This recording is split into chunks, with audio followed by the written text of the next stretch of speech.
Welcome to the Baseball Insiders. Happy Monday. The trade deadline still featuring more bubble teams than actual sellers. We're going to break that down a little bit.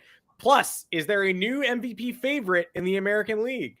Yes, if you like when things change. No, if you like when things stay the same. Plus, one Reds player lived his life like a Candelario in the wind, and now he is available if you want to try something out ahead of the trade deadline with about a month to go. We'll touch on that a bit as well. And here to break it down for me, as always, is Fansided MLB Insider Robert Murray. Robert, how you doing, man? Yeah, I'm doing great. It's good to be here. Plenty to talk about in baseball, especially with the trade deadline coming up. I have plenty of thoughts there. Maybe some stuff that has not been reported quite yet. So that's always an exciting thing. Adam, your haircut does look very good. Andrew Lee, you are correct about that. So good job by Adam and his barber. So we love that. But I am ready to break it all down. The NBA Finals was kind of crazy, which I don't think we're going to break that down because this is not the Basketball Insiders. No. But let's talk baseball. Adam Weinrib, how are we doing? Let's do it. Although I will say, Justin with a comment saying the Knicks have no excuse not to make the NBA Finals next year. Justin and everyone else, it's hard to make the NBA Finals. You would have said the Celtics had no excuse to make the finals this year too, right? When Jason Tatum got hurt. The Cavs exist. The Orlando Magic exist. The Knicks don't have a coach. Plenty of excuses not to make the finals. I hope they do.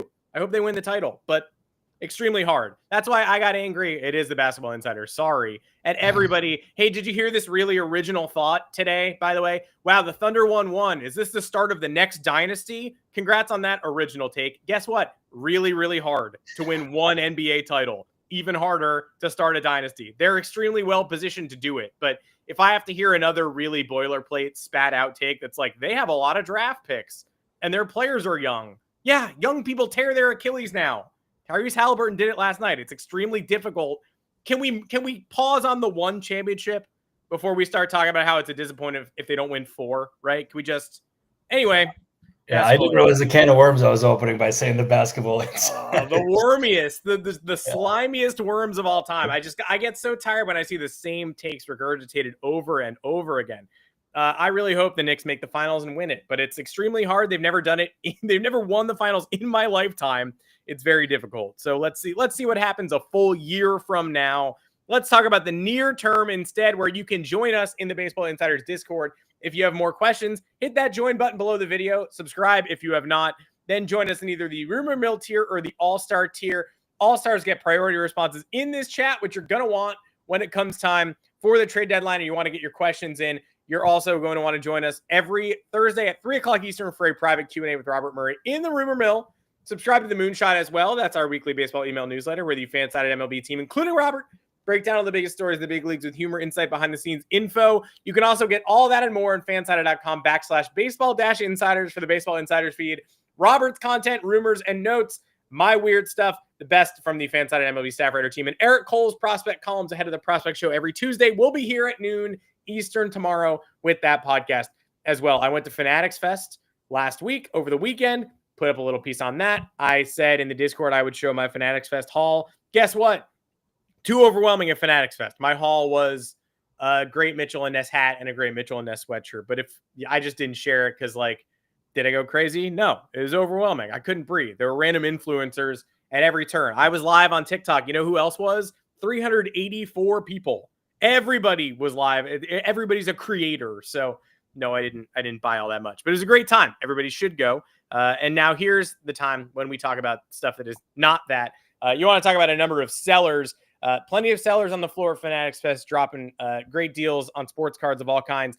At this particular trade deadline, I'm not sure who they are, but I know that the Reds sort of changed my calculus a little bit heading into today, because who would have predicted that the Reds would have been willing to eat like $30 million to DFA Jeimer Candelario?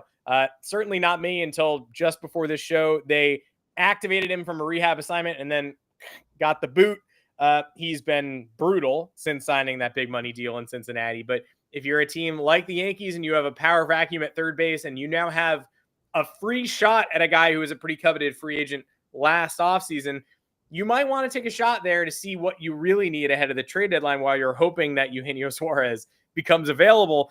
What are your thoughts on Candelario and also the fact that the Reds were willing to eat all this money in the middle of, I don't know, sort of a 500 season? It's an odd time to be a Reds fan, although hope around the corner. Yeah, I was really caught off guard by it, and I got the notification from MLB Trade Rumors, and even then I was like, "Is that a fake account? Did I somehow have a fake MLB Trade Rumors notification?" But no, it was a legit thing. But in talking to people, it was just a case where they realized it was a bust. He was signed to a 3-year, $45 million contract last offseason. It clearly did not work, and they're going to pay him the remainder. I believe he's making $16 million this year. So whatever he's making now. And then next year, whatever he's making then. So it's eating a significant amount of money here. But they realize a mistake, and they have plenty of young pieces around the roster where they can still make it work. It's not like they're going to have a shortage of options there by any means.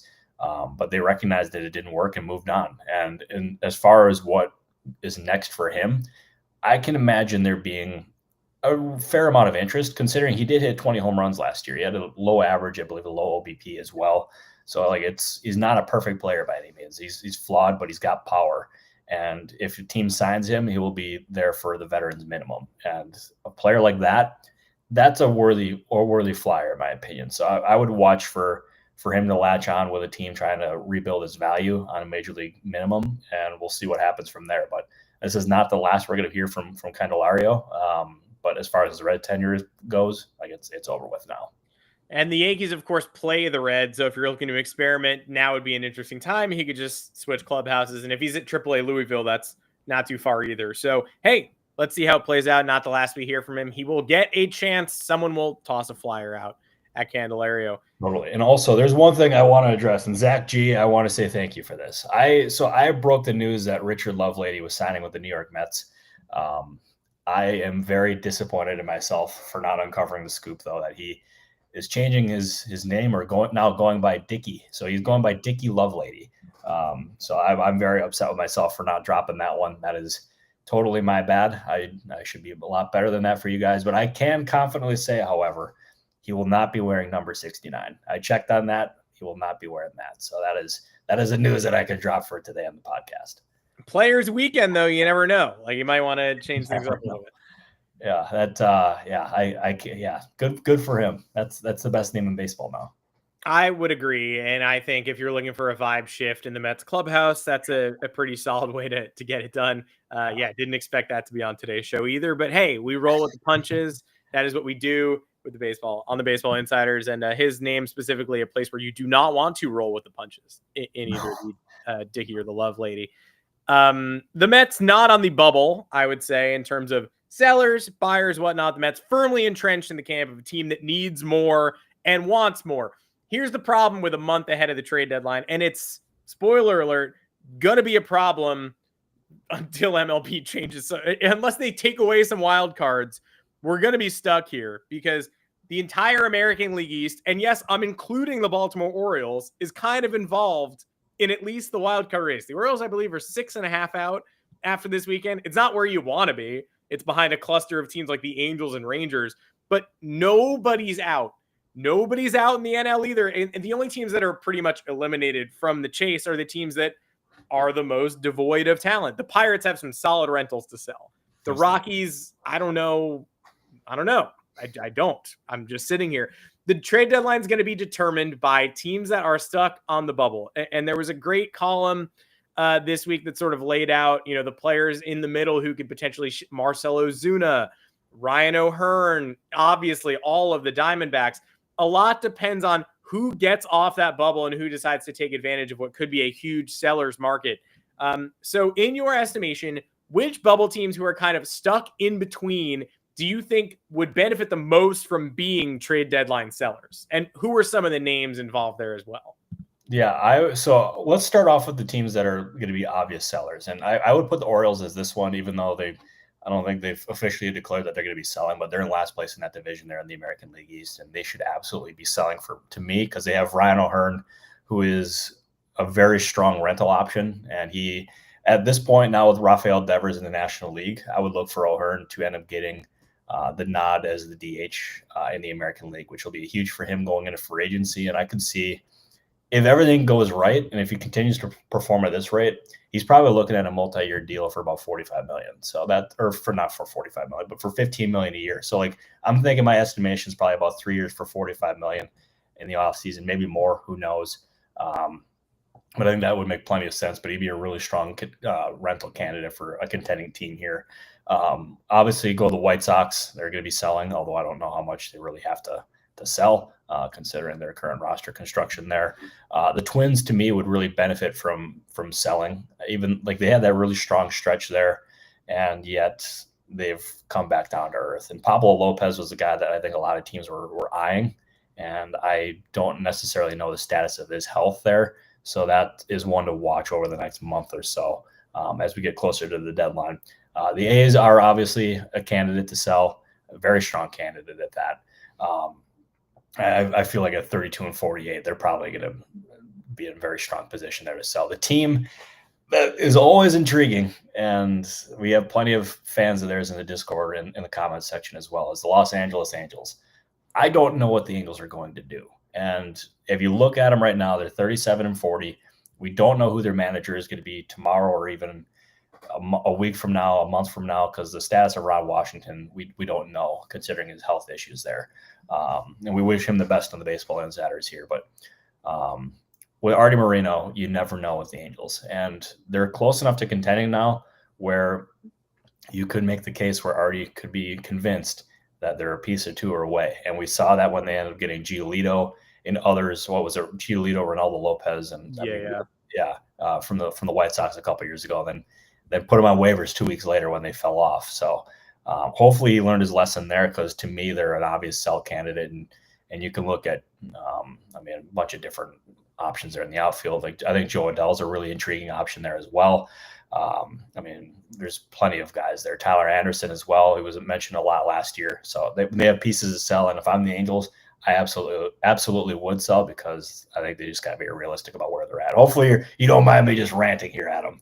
I'm going. I was trying to set you up for a rant. I already did my spicy 30 seconds on are the Thunder a dynasty, so I'm going to give you the floor.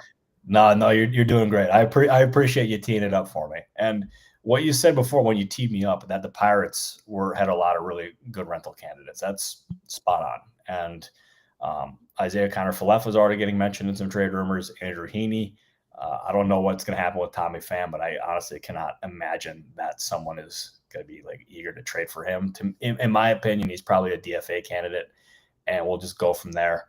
But they have plenty of trade pieces there in Pittsburgh where they can end up getting rid of some of those rentals and getting some value back. So we'll see. But to me, that's a team to watch for sure. We've also seen plenty of stuff too about them. David Bednar is another option. I do wonder if they would entertain a Mitch Keller trade, considering how cheap Bob Nutting is, and they're just abundance of pitching overall with that team. So we'll see. I've seen the IKF and San Francisco /Yankees links. I don't know if I see that with the Yankees necessarily, but I think the Giants make a lot of sense, because they are going to be looking for an infielder for sure.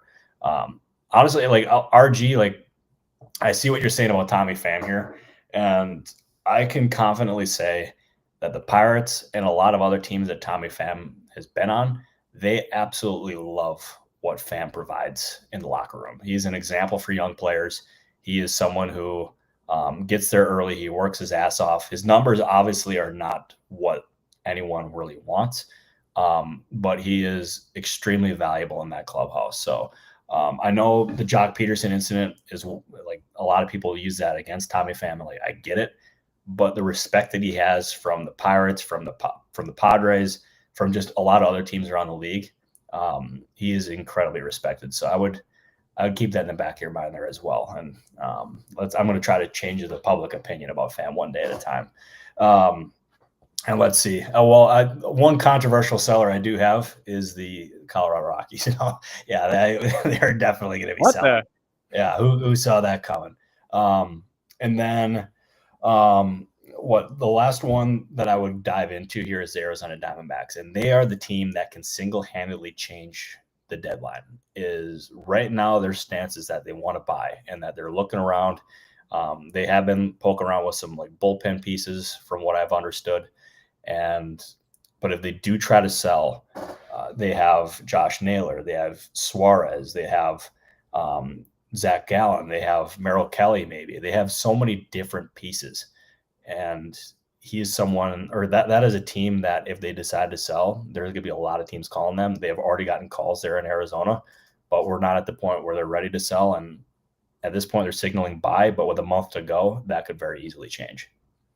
They're obviously the team on, the closest watch from a lot of interested parties. If you're trying to prize Zach Gallen, Merrill Kelly, the bullpen that's increasingly injured every day, or say, I don't know, Eugenio Suarez, you've got your eyes on Arizona. You should be rooting against them every day, not in a rude way, in a nice way, just lose and help me. But in terms of the buyers on the bubble, I feel like I am curious as to who you think should go for it. And in my estimation, most of the teams that I would say, yeah, do the thing, like go out and trade talent for talent, are in the American League because of how wide open that is, because the Dodgers aren't in your path until you are in the World Series. And because the Yankees and Tigers have 80 and 100 run differentials. The Yankees are underperforming their expected. They just came off a 1-7 stretch. Tigers are good, but struggling as well in Tampa. I mean, you can make an argument that a team that is barely in the playoff, like a team like the Rays or a team like the Red Sox, could be an American League favorite with the right moves. A team like the Mariners, if they get a Josh Naylor, like I'm seeing in the comments. I also hate when people do what I just said and say like, Josh Naylor. There's one guy named Josh Naylor and he's available, but there's not Josh Naylor. There are not several. But if you go out and get the Josh Naylor, you can improve the Mariners' chances. You can improve the Red Sox chances. Which of these bubble buyers would you say, hey, go for it, go crazy, just get in the mix and then make noise? Honestly, this team is not a bubble buyer. To me, this team should be full out buy, is the Toronto Blue Jays. And they are in third place in the American League East. They have Vlad Jr. signed long-term. They have Alejandro Kirk signed long-term. We don't know what the future is with Bo Bichette because he's a free agent at the end of the year. And by all indications, he's probably going to end up becoming a free agent, and who knows what happens there. So when you have Bo Bichette signed for just the rest of the season here, at least, that to me is a sign where you have to go out and make some big additions there. And I hope that Toronto does it. I don't know necessarily in what direction that would go in, or what position they would end up going all in for, but that seems like a team to me that should go out and get a big name, if there even is one out there.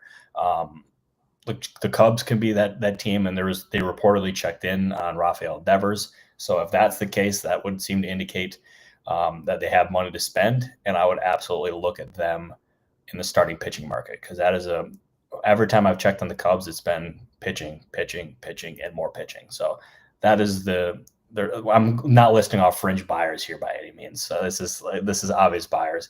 But this one apparently is controversial, considering we had comments last episode wondering if they could sell. The Padres. They feel like a team to me that should absolutely just go and go crazy, because last year they gave the Dodgers a very strong run for their money. And that is a team that has just an incredible amount of talent. They have a more mature Jackson Merrill. Fernando Tatis Jr. is healthy. They got a bunch of different pieces there. So they have a bunch of pieces, but they're flawed at the same time. So there's still plenty of room for improvement there in the outfield or just pitching wise. So we'll see with them. But AJ Preller is a guy that I always watch at the deadline, and I expect him to be very active there. Is Bregman going to opt out? Asks RG. We don't know that. We got to get him healthy first, but I would imagine he's probably going to be a candidate where he ends up opting out, and Red Sox try to keep him on a longer term deal, because they really have no other choice now with Rafael Devers in San Francisco now. I'm trying to think if I missed any other fringe buyers or just buyers in general. No, I think those are the ones that I really wanted to say there. Yeah, hell of a lot of comments. We really appreciate you keeping them coming. We're going to get to as many as we can, so definitely get your questions in here on the home stretch of the show. A couple of news items to clean up as well. Francisco Alvarez goes down for the New York Mets. And by the way, hey, probably had to happen, probably in need of a reset, but just a crazy reminder of how even the surest thing prospects, and even the ones who debut at the major league level and are hot and are doing exactly what they're forecast to do, you got to work to stay up there, and you got to work to keep approximating that level. And Hopefully just a minor setback for a major comeback for him and Mets folks, but that probably did have to happen even without a ready-made solution. Leaning on Luis Torrens hardly and every day, it doesn't scream, okay, we fixed it, but that probably had to happen.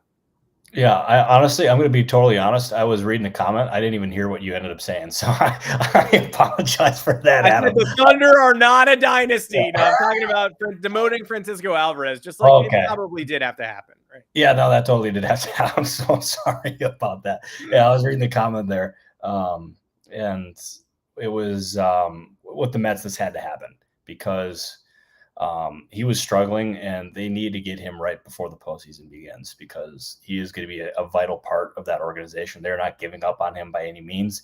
This is more of a reset more than anything. And it's not great, but it's something that had to happen. And I would expect the Mets to go out and start looking for some help there at catcher. I don't necessarily know who's going to end up being available.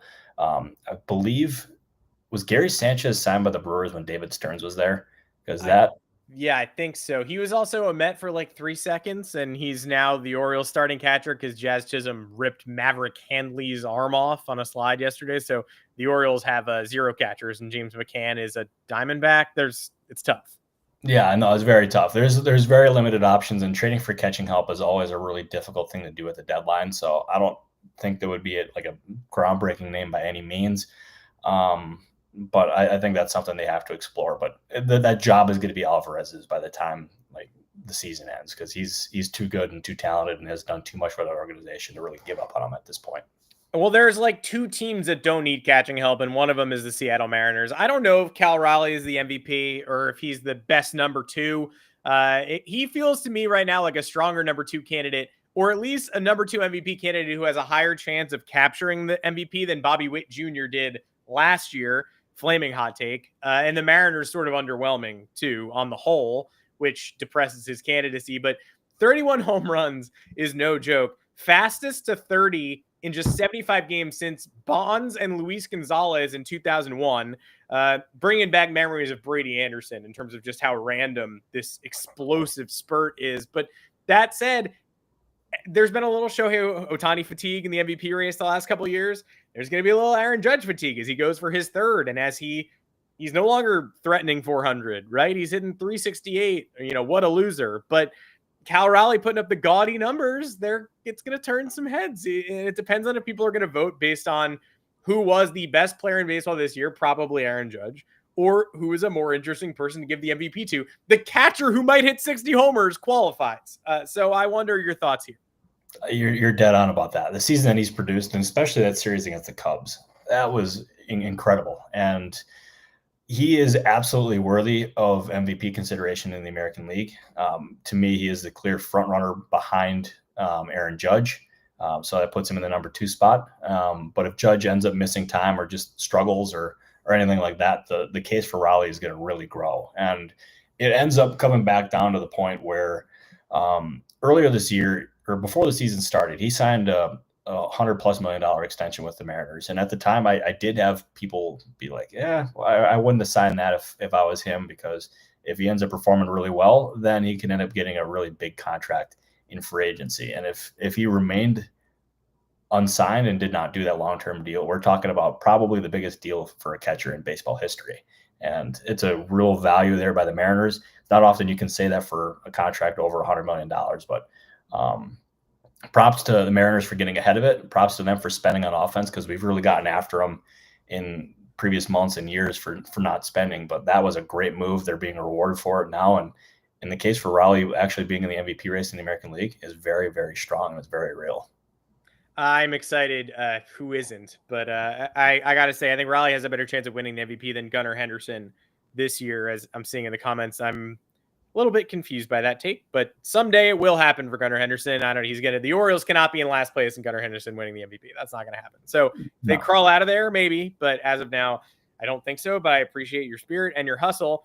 All right, let's get to some questions. And Zach wants us to talk about the recent All-Star ballots. I'm curious, Zach, if you have anything specifically that you want us to touch on, we will. But I mean, at this moment in time, not a ton of surprises from my point of view. I feel like Vlad Jr. surging ahead of Goldschmidt. He's going to win that head-to-head probably. Some smart voting. Jacob Wilson, some of the people who deserve these spots are getting them. Juan Soto ranking outside the top 3.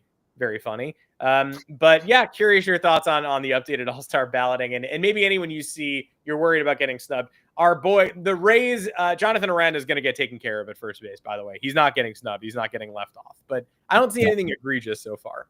No, honestly, I've only given it a brief glance, if I'm being totally honest, because I don't really pay that much attention to All-Star stuff. Glances. Yeah, I glanced. I was glance might even be exaggerating it, if I'm being honest. So I don't really have any thoughts.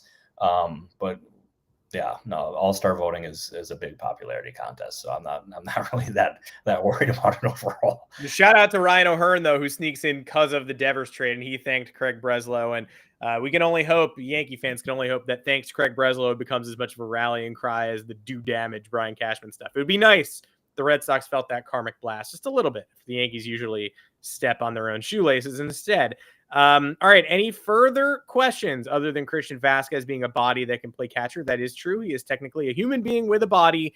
Here's one I pointed out that I wanted to touch on. Jarren Duran, who I think Red Sox fans are growing a little tired of, has not really been an above average player since last year's All-Star game and has been mired in a bit of controversy. The defense is regressing again. Jarren Duran, the player, not necessarily matching up with the visions they had for him. Jared Carrabis' Twitter account, some interesting stuff this morning. He and Duran apparently had a falling out. I recommend everybody go look at that and maybe try to put the pieces together and figure out what's going on there.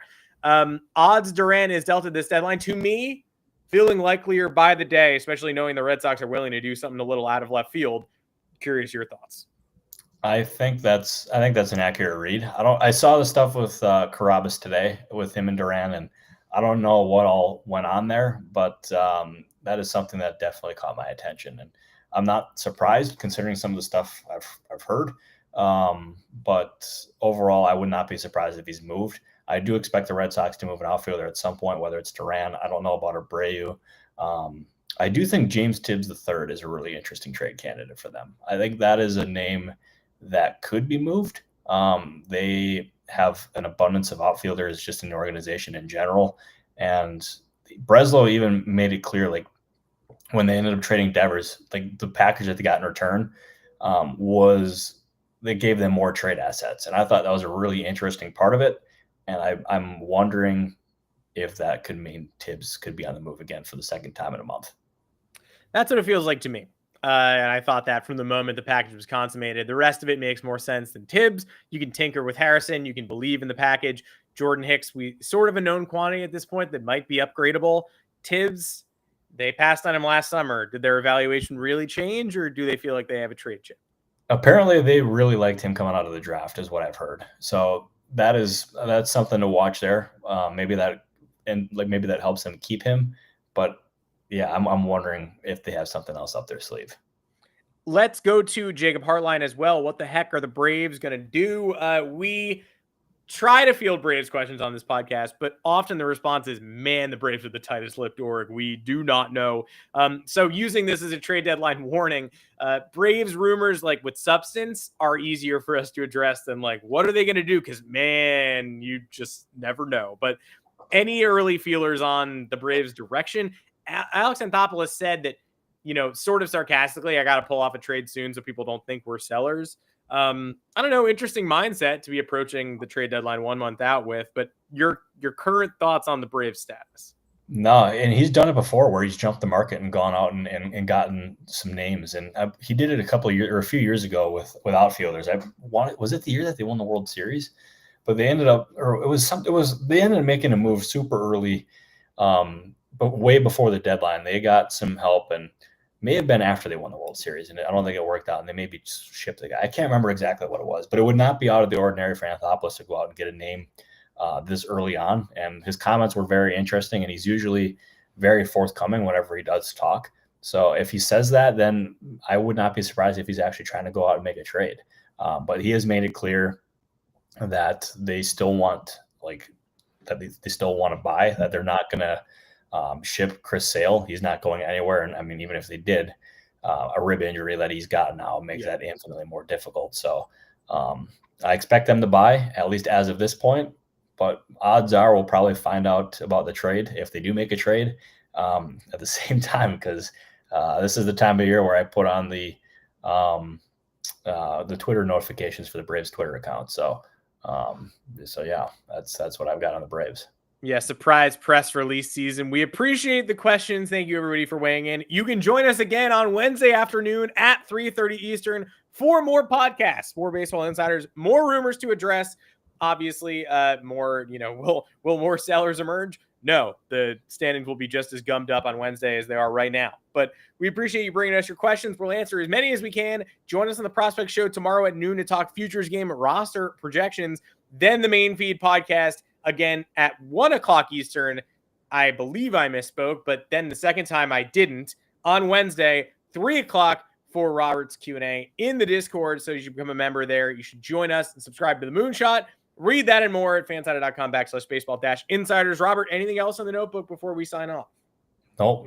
I got nothing else. We got all into it over the podcast here. And again, I'm sorry for failing you on the Dickie Lovelady story. That's I'm very sorry, America. I let you down, and that's one that may have done bigger numbers than Rafael Devers. So we'll see. I'll get the next one though. Everybody makes dick steaks. We will certainly be getting the next one. And we appreciate you joining us here on the show. We will see you again on noon tomorrow. If you want to talk prospects, Robert and I will be back Wednesday afternoon, 1 o'clock Eastern time for more show. Until then, take care, everybody.